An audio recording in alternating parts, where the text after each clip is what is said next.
Müğənni Rəqsanə İsmailova jurnalist Səidə Bəkirqızından üzr istəyib. Demokrat Az xəbər verir ki, sənətçi bununla bağlı video müraciət yayımlayıb. Sosial şəbəkələrdə paylaşılan görüntülərdə Rəqsanə baş verən qalmaqala münasibət bildirərək emosional davrandığını etiraf edib və səsləndirdiyi bəzi ifadələrə görə peşman olduğunu dilə gətirib. O bildirib ki, əgər səsləndirilən fikirlər yalnız onun sənəti ilə bağlı olsaydı, buna sakit yanaşardı.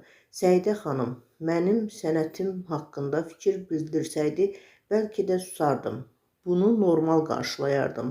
Amma həyat yoldaşım haqqında alçaldıcı fikirlər səsləndirməsi məni çox incitdi. Ailə mövzusu mənim üçün həssas məsələdir.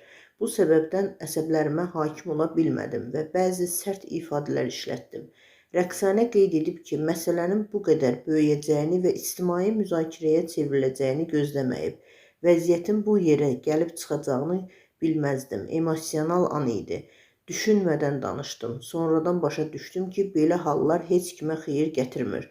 Müğənni həmçinin Səidə Bəkirqızının ailəsi ilə bağlı həssas məqama da toxunub.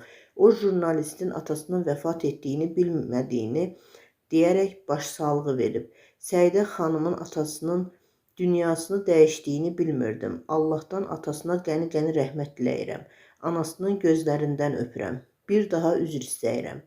Rəqsanə İsmailova vurğulayıb ki, hər iki tərəf qadındır və qarşıdurma əvəzinə anlaşma yolunu seçməyin daha doğru olduğunu düşünür.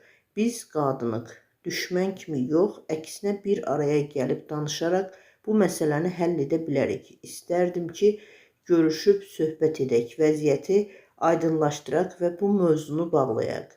Qeyd edək ki, tərəflər arasında yaşanan gərginlik bir neçə gündür sosial şəbəkələrdə müzakirə olunur. Rəqsanənin son açıqlaması isə mübahisəyə nöqtə qoymaq niyyəti kimi qiymətləndirilir.